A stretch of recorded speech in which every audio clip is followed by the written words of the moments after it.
ವಿಚಾರ ನಮ್ಮಲ್ಲಿ ಸಿದ್ದರಾಮಯ್ಯನವರು ಎಲ್ಲಿವರೆಗೆ ಇರ್ತಾರೆ ಅಲ್ಲಿವರೆಗೆ ಇದ್ರ ವಿಚಾರ ಇಲ್ಲ. ನಾ ರಿಪೀಟೆಡ್ಲಿ ನಿಮಗೆ ಹೇಳ್ತಾ ಇದ್ದೀವಿ, ನಾನು ಅಲ್ಲಿ ಕರೆದಿರೋದು ಪತ್ರಿಕಾ ಪರಿಷತ್ತು ಅಭಿವೃದ್ಧಿ ಸಲುವಾಗಿ. ನೀವು ಅಭಿವೃದ್ಧಿ ಕೇಳೋದು ಬಿಟ್ಟು ಬರೀ ರಾಜಕಾರಣ ಕೇಳಿದರೆ ನಾನು ಏನು ಹೇಳಬೇಕು? ಅಲ್ಲ ಸರ್, ಅದು ಬೆಂಗಳೂರಲ್ಲಿ ಮಾತಾಡಿದ್ದೀರಿ, ಅದೇ ಅಲ್ಲ ನಿಮ್ಮ ನಂಬರ್ 1 ಐತೆ ಇದರಲ್ಲಿ, ಇಲ್ಲೇ ಇದೆ ನಂಬರ್ 1. ಇವರೇ ನನಗೆ ಕೇಳಿದ್ರು, ಹಾಂ ಪರಮೇಶ್ವರ್ ಅವ್ರ ಮನೆಗೆ ಎಂ ಬಿ ಪಾಟೀಲ್ರು ಹೋಗಿದ್ರು, ತಪ್ಪೇನಿತ್ತು ಹೋಗಿದ್ರೆ?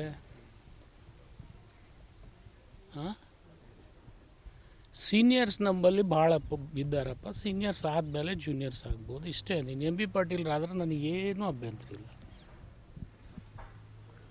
ಮಾಡೋರು ಅವರಲ್ಲ, ಹೈಕಮಾಂಡ್ದವ್ರು, ನಾನು ಮಾಡ್ತೀನಿ, ಶಾಸಕರು ಮಾಡ್ತಾರೆ. ಬಟ್ ಅದನ್ನಿಷ್ಟು ಕಾಂಟ್ರವರ್ಸಿ ನೀವು ಮಾಡೋದು ಅವಶ್ಯಕತೆ ಇರಲಿಲ್ಲ. ನಾನು ಕರೆದಿರೋದು ರೈತರಿಗೆ ಒಂದು APMCಯಲ್ಲಿ 4 ಬೆಂಬಲ ಬೆಲೆ ಸಿಗ್ತಾ ಇದ್ದಾವೆ, ಹಿಂದೆ 2 ಕೊಡಿಸಿದ್ದೀವಿ. ಇದನ್ನು ಬರೀರಿ ಅಂದರೆ ಬರೀ ರಾಜಕಾರಣ ಬರೀತೀರಿ ನೀವು ಮೀಡಿಯಾದವ್ರು. ನಾನು ಏನು ಹೇಳ್ಬೇಕು ಹೇಳಿ? ಕೆಲವೊಬ್ಬರು ರಾಜಕಾರಣ ಮಾಡೋದ್ರಾಗೆ ನಿರತರದಾರೆ, ನಾನು ಬರೀ ಅಭಿವೃದ್ಧಿ ಮಾಡೋದ್ರಾಗೆ ನಿರತರಿದೆ.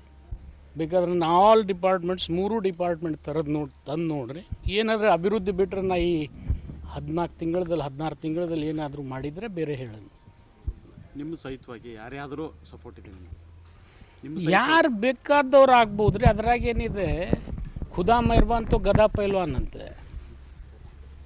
ಈಗ ಆಲ್ರೆಡಿ ಚರ್ಚೆ ಭಾಳ ಆಗ್ತಿದೆ, ಸತೀಶ್ ಜಾರಕಿಹೊಳಿ, ಪರಮೇಶ್ವರ್. ಇಲ್ಲಿ ನೋಡಿ, ಯಾರು ಬೇಕಾದವ್ರಾಗಲಿ, ನಂಬಲ್ಲಿ ಕಾಂಗ್ರೆಸ್ ನಾವು ಒಕ್ಕಟ್ಟಿದ್ದೀವಿ. ಯಾರೇ ಆಗ್ತಿದ್ರು ಅವ್ರಿಗೆ ಸ್ವಾಗತ ಮಾಡ್ತೀವಿ. ಹಾಗಾದರೆ ಈಗ CM ಬದಲಾವಣೆ ಆಗಬಹುದಾ? ಇಲ್ಲ, ಅದು ಆಗೋದಿಲ್ಲ ಅಂಥೇಳಿ ನಮ್ಮ ಆತ್ಮವಿಶ್ವಾಸ ಇದೆ. ಅವ್ರೇನು ತಪ್ಪೇ ಮಾಡಿಲ್ಲ ಅಂದರೆ ಯಾಕೆ ಆಗಬೇಕು? ಕಾಂಗ್ರೆಸ್ನಲ್ಲಿ ಯಾಕೆ ಕೊಟ್ಟು CM ಬದಲಾವಣೆ ನೀವು ಹುಟ್ಟಿಸ್ತಾ ಇದ್ದೀರಿ. ಎಲ್ಲರೂ ಅವ್ರವ್ರ ಸ್ಟೇಟ್ಮೆಂಟ್ ಅವ್ರವ್ರಲ್ಲ, ನೀವು ಕೇಳ್ತೀರ. ಹಂಗೆ ನೀವು ಅಭಿವೃದ್ಧಿ ಕೇಳೋದೇ ಬಿಟ್ಬಿಟ್ಟಿರಿ. ಈಗ ದುರ್ದೈವ ಅಂದರೆ ನೀವು ಮೀಡಿಯಾದವರು, ಅದ್ರಾಗ ನಿಮ್ಮ ಇಲೆಕ್ಟ್ರಾನಿಕ್ ಮೀಡಿಯಾದವರು ಅಭಿವೃದ್ಧಿ ಕೇಳೋದೇ ಇಲ್ಲ.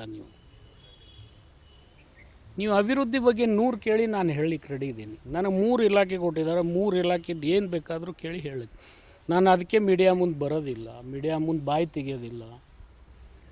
ಸರ್, ಅಂದರೆ ಈಗ ಇಬ್ಬರು ಜಿಲ್ಲೆಯ ಪ್ರಭಾವಿ ನಾಯಕರು ಅವರೊಂದು ಮಾತು ಬಳಸಿದ್ದಾರೆ MP ಪಾಟೀಲ್ ಏನಂತೆ ಅಂದರೆ, ನಾನು ಮುಂಚೆ ಬೇಸಿಕ್ಲಿ ಕಾಂಗ್ರೆಸ್ ಲೀಡ್ರು, ಅವರು JDS ಇಂದ ಬಂದಿದ್ದು. ಅವರು ಆ ವಿಚಾರಣೆಗೆ ವಿವಾದಕ್ಕೆ ಕಾರಣ ಆಗಿರುತ್ತೆ. ಆ ವಿಚಾರ ನನಗೆ JDSನರೇ ಇರಲಿ, BJPಯವರೇ ಇರಲಿ, ನಾನು ಕರ್ಕೊಂಬಂದವ್ರು ಯಾರು ಅನ್ನೋದು ಅವ್ರಿಗೆ ಕೇಳಿಬಿಡಿ ಸಾಕು. Okay, thank you.